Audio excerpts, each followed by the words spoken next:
નમસ્કાર મિત્રો, આજે આપણે વાત કરીશું એક 18 વર્ષની ગામડાની દીકરી સાથે બનેલી ઘટના વિશે।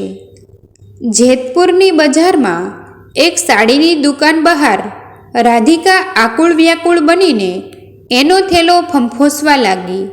થેલામાં રહેલ પાકીટમાં માત્ર 200 રૂપિયા અને થોડું પરછુણ હતું અને પ્રવાસનો એક દિવસ હજી બાકી હતો।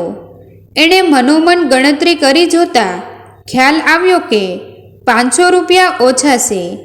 આગલા 3 દિવસ દરમિયાન કોઈ લાંબી ખરીદી તો કરી જ નહોતી।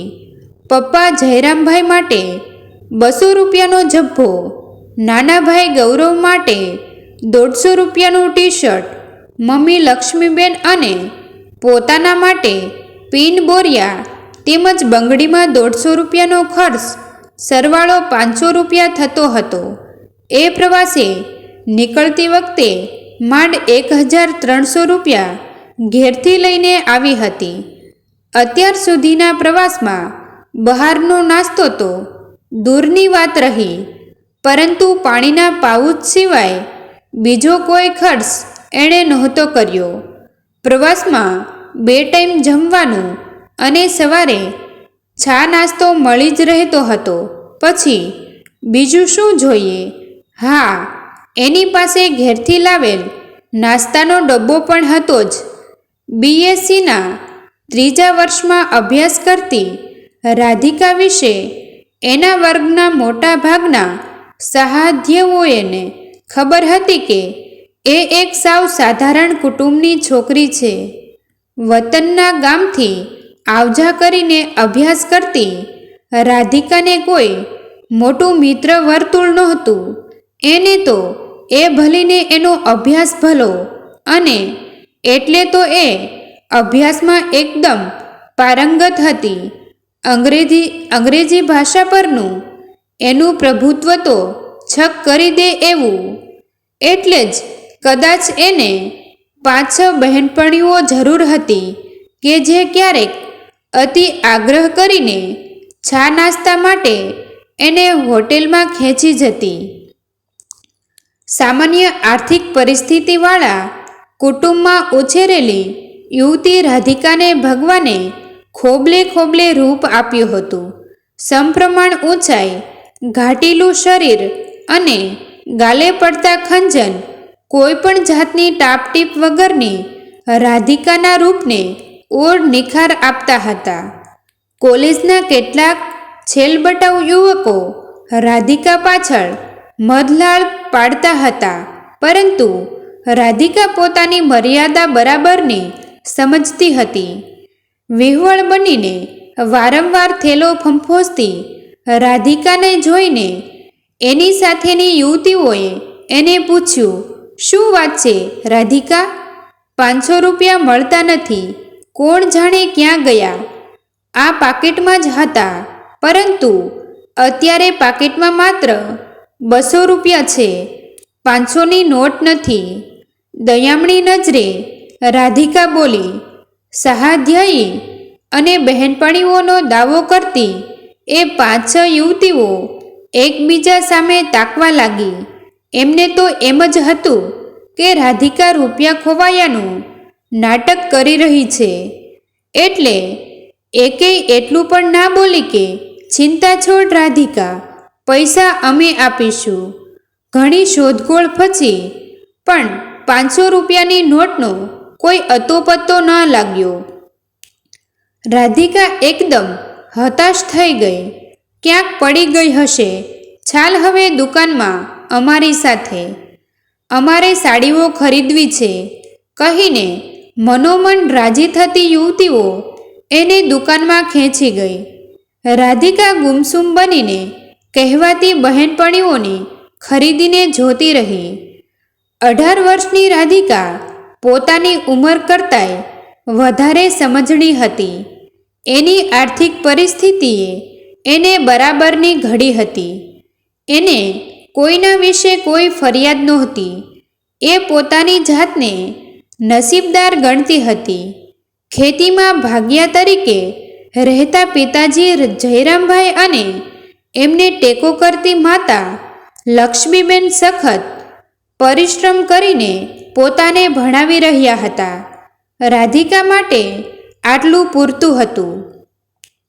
જેતપુરની પ્રખ્યાત સુતરાઉ સાડી મમ્મી માટે ખરીદીને ઘેર લઈ જઈને મમ્મીને સરપ્રાઈઝ આપીશ એ અભિલાષા પર રાધિકાને અત્યારે પૂર્ણ વિરામ મુકાયેલ દેખાઈ રહ્યું હતું. એ બરાબર સમજતી હતી કે કોઈ પણ સામે હાથ લાંબો કરવો સાવ નિર્થક છે. અલી જોને રાધિકા, આ સાડી કેવી છે? 2000 રૂપિયાની છે જેવા બહેનપણીઓના વાક્યો રાધિકાના કર્ણપટલ પર હથોડા મારી રહ્યા હતા અને એ બેધ્યાનપણે હા હા સારી છે જેવા જવાબ આપી રહી હતી. આ સમયે 5-6 યુવાન યુવતીઓ દુકાનમાં પ્રવેશ્યા. તેમાંથી એક યુવાન એકીટશે રાધિકાને ખાસી વાર જોઈ જ રહ્યો. 1-2 મિનિટ પછી રાધિકાના કાને વાક્ય અથડાયું, મારી ભૂલ થતી ના હોય તો તમે રાધિકા જ છો ને? પોતાનું નામ સાંભળીને રાધિકાથી ઊંચે જોવાઈ ગયું. ઊભેલ યુવાન સામે એની નજર મળી. રાધિકા પણ એ યુવાનને તરત જ ઓળખી ગઈ. એ ખચકાતા ખચકાતા બોલી, તમે સુમિત છો ને? હા ભાઈ હા, હું સુમિત છું, પરંતુ તમે અહીં ક્યાંથી? સુમિત આશ્ચર્ય ભાવે બોલ્યો. જવાબ આપતા રાધિકા બોલી, કોલેજના પ્રવાસમાં આવી છું. અને તમે જેમ આવ્યા છો તેમ હું પણ કોલેજ પ્રવાસમાં જ આવ્યો છું. અહીં મમ્મી માટે સાડી લેવા આવ્યો છું. તમે પણ પસંદગીમાં ભાગ લેજો. કહીને પોતાના ગ્રુપ સાથે આવેલ સુમિત સાડીઓ જોવા લાગ્યો. સાડીઓની પસંદગી તો થઈ રહી હતી, પરંતુ સુમિત અને રાધિકાના માનવાચક સંબોધનોથી બધા આશ્ચર્યચકિત હતા. જેને સાડીઓ લેવાની હતી એ દરેકે પસંદગી કરી લીધી. એકમાત્ર રાધિકા એમાંથી બાકાત હતી. સુમિતથી પૂછ્યા વગર ના રહેવાયું. રાધિકા, તમારે તમારા મમ્મી માટે કંઈ નથી લેવું? રાધિકા ફરીથી ઢીલી થઈ ગઈ. એનાથી કોઈ પ્રત્યુત્તર ના અપાયો, પરંતુ એની સાથેની એક યુવતી બોલી ઉઠી, બિચારીના પાકીટમાંથી સાડી લેવા માટેના રૂપિયા જ ખોવાઈ ગયા. કહીને એણે બીજી યુવતીઓ સામે આંખ મીચકારી. પરિસ્થિતિ પામી જઈને સુમિત ઝડપભેર બોલ્યો, રાધિકા, કેટલા રૂપિયા જોઈએ છે તમારે? જેટલા જોઈએ તેટલા આપું, પરંતુ જેતપુરની યાદગીરી તો તમારા મમ્મી માટે લઈ જ જાઓ. તમારા અને મારા ગામ વચ્ચે ક્યાં છેટું છે? ગમે ત્યારે રૂપિયા પહોંચાડી દેજો. ખાલી 500 રૂપિયા આપો. જિંદગીમાં પ્રથમવાર લાલચવાર જેવી સ્થિતિ મુકાયેલ રાધિકા નીચું જોઈને બોલી. 450 રૂપિયાની સાડીની ખરીદી કરી રાધિકા સુમિતનો આભાર માનીને એની સહાધ્યાયીઓ સાથે ચાલતી થઈ. જતી વખતે યનાયાસે 1-2 વાર એનાથી સુમિત સામે જોવાઈ ગયું.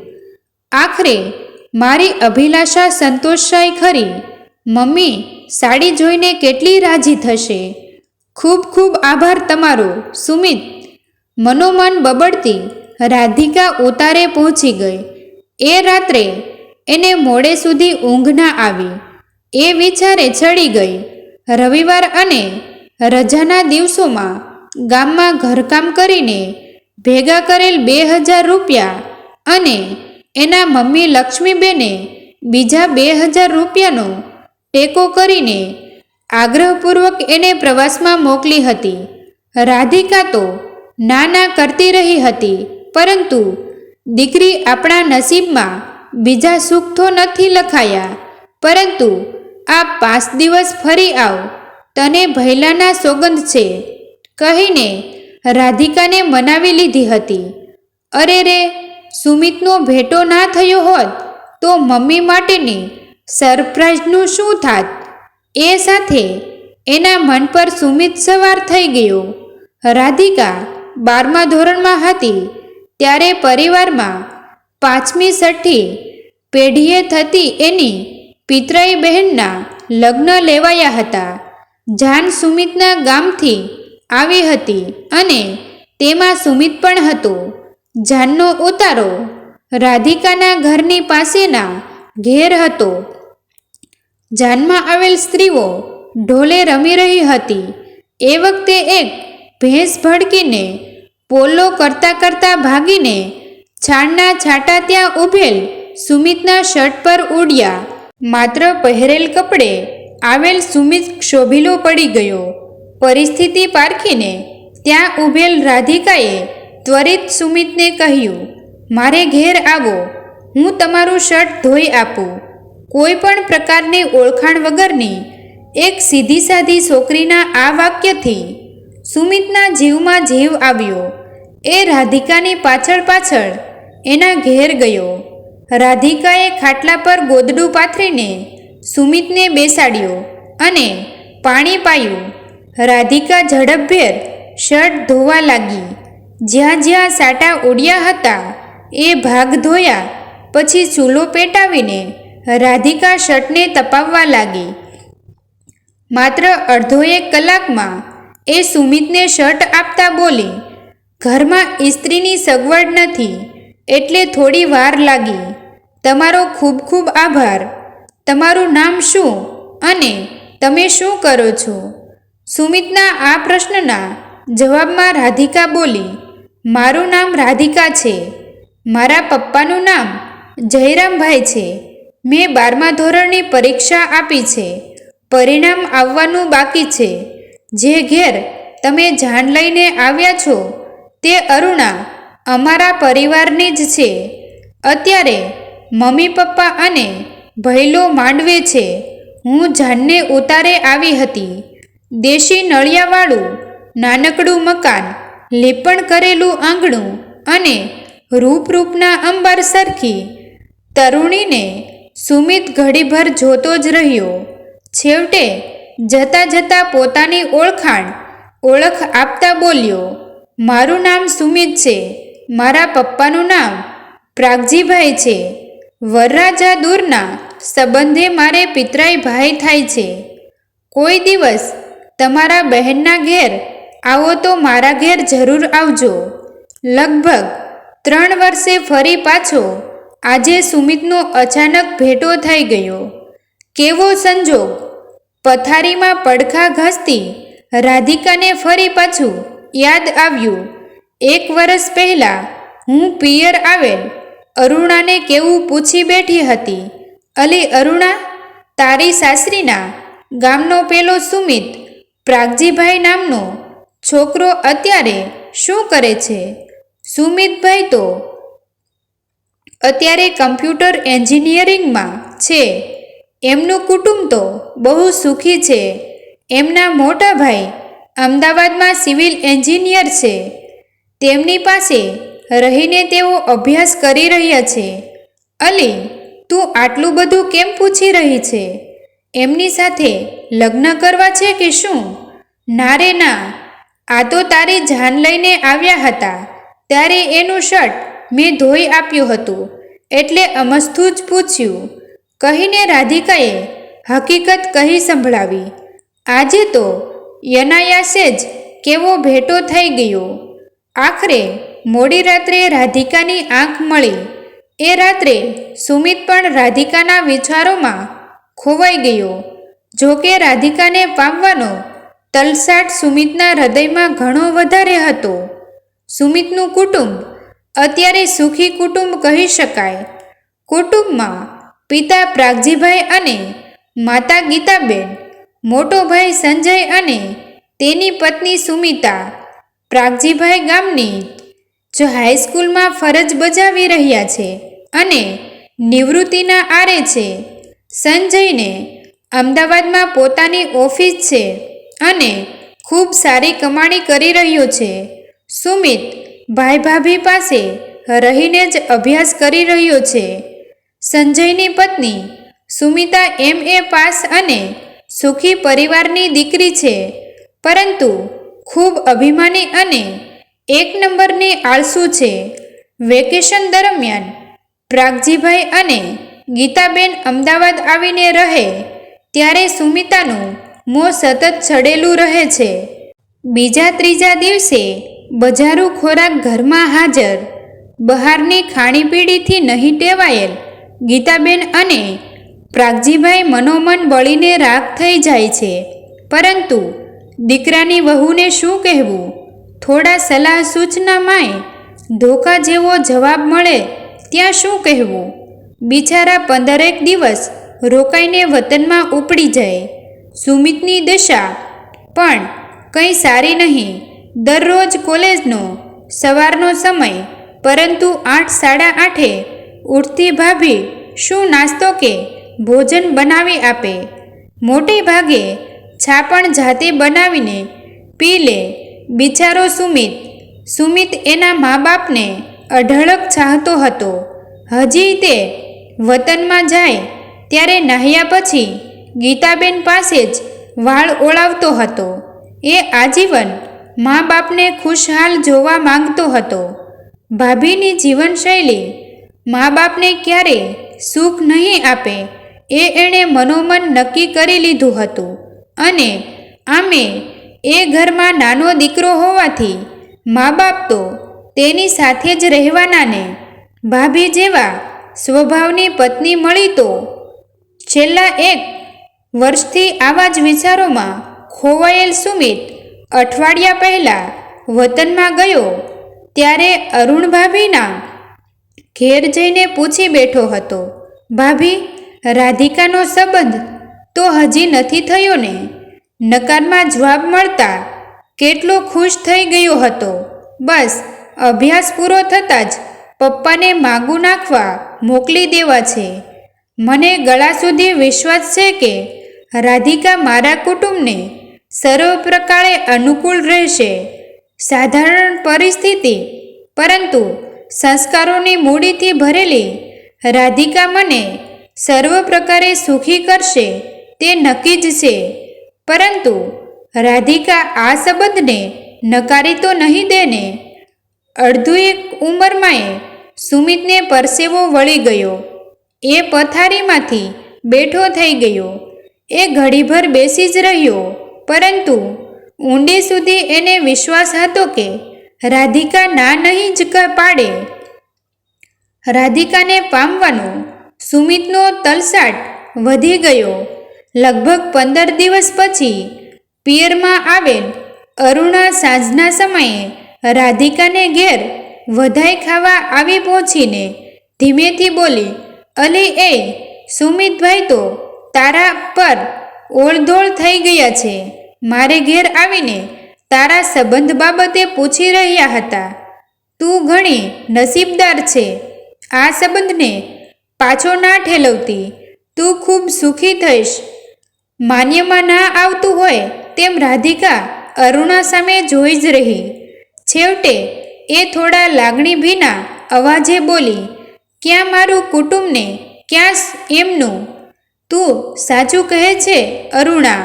હા ભાઈ હા, હું સાચું જ કહું છું. એમનો અભ્યાસ પૂરો થતાં જ તું જોઈ લેજે કે હું સાચી કે ખોટી, કહીને અરુણાએ રાધિકાના ગાલે હળવેથી ટપલી મારી.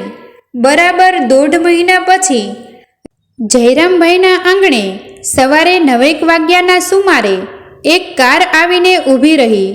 રાધિકા કપડાં ધોઈ રહી હતી. 12મા ધોરણમાં 91% સાથે વિજ્ઞાન પ્રવાહમાં પાસ થયેલ રાધિકાનો નાનો ભાઈ ગૌરવ મામાને ઘેર ગયેલ હતો અને એના મમ્મી પપ્પા ખેતરે ગયેલ હતા. કારમાંથી 3 જણ નીચે ઉતર્યા. એમાં સુમિત પણ હતો. રાધિકાને સમજતા વાર ના લાગી. ઝડપભેર ખાટલા પાથરીને રાધિકાએ 3 જણને પાણી આપ્યું. રાધિકાએ સુમિત સાથે નજર મેળવવાનો પ્રયત્ન કર્યો, પરંતુ એની આંખે એને સાથ ના આપ્યો. એનો ચહેરો શરમનો માર્યો લાલચોળ થઈ ગયો. એણે બહાર દોટ મૂકી ઘરથી 301 મીટર દૂર આવેલ ખેતરે એ ક્યારે પહોંચીને ક્યારે એના મા બાપને ઘેર બોલાવી લાવી એનુંય એને ભાન ના રહ્યું. સમાજમાં સારી એવી ખ્યાતિ ધરાવતા પ્રાગજીભાઈ સાથે રામ રામ કર્યા પછી જયરામભાઈ બોલ્યા, મારા જેવા ગરીબના આંગણે આપના પગલાં? અરે તમે ક્યાં ગરીબ છો જયરામભાઈ? તમે ગરીબ હોત તો દીકરીને વિજ્ઞાન પ્રવાહમાં સ્નાતક બનાવી ના હોત, દીકરાને 12મા ધોરણમાં ઉજળું પરિણામ લવડાવી ના શક્યા હોત, તમારા કુટુંબમાં સંસ્કારોનું આટલું મોટું ભાથું ના હોત. પ્રાગજીભાઈ નિખાલસ ભાવે બોલ્યા. પ્રાગજીભાઈના વાક્યોથી જયરામભાઈ ભાવવિભોર થઈ ગયા.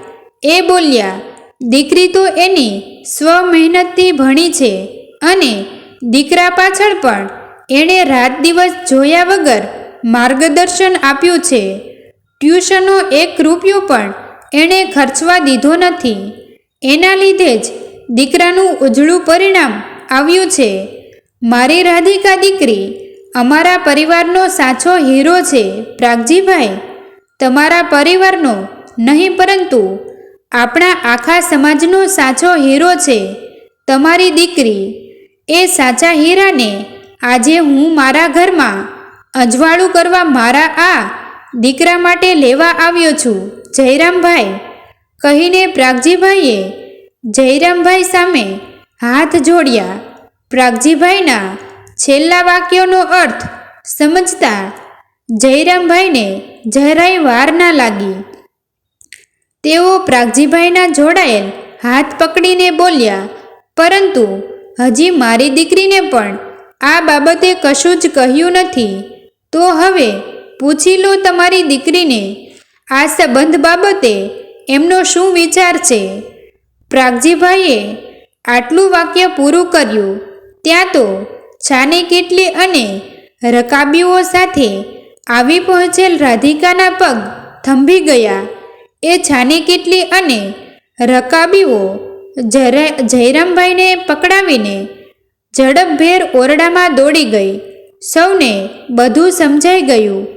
અડધો કલાક પછી રાધિકા અને સુમિતની મુલાકાત ગોઠવાઈ ત્યારે બંનેનો તલસાટ આંખો વાટે વહીને નિર્મળ પ્રેમની અભિવ્યક્તિ બની ગયો.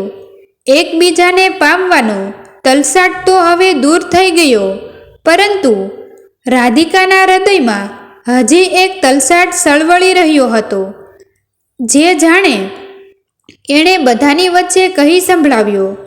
ગૌરવનો મેડિકલ લાઇનનો અભ્યાસ પૂરો થાય ત્યાં સુધી હું એને ટ્યુશનના વર્ગો ચલાવીને મદદરૂપ થવા માંગુ છું. મને એ માટે સ્વતંત્રતા મળશે ને? પ્રાગજીભાઈ આટલું સાંભળતા તો ખાટલામાંથી ઊભા થઈ ગયા. એમની આંખો ઉભરાઈ ગઈ. તેઓ રાધિકાના માથા પર હાથ મૂકીને એટલું જ બોલી શક્યા, ધન્ય છે બેટા તને. આવા જ નવા જીવન ઉપયોગી, જીવનમાં કંઈક નવું કરવાની પ્રેરણા મળે તેવા વિડીયો જોવા માટે અમારી યુટ્યુબ ચેનલ સબસ્ક્રાઈબ કરો અને વિડીયોને લાઈક શેર કરવાનું ભૂલશો નહીં મિત્રો. થેન્ક યુ મિત્રો. મળીએ છીએ એક નવા વિડીયો સાથે. આભાર.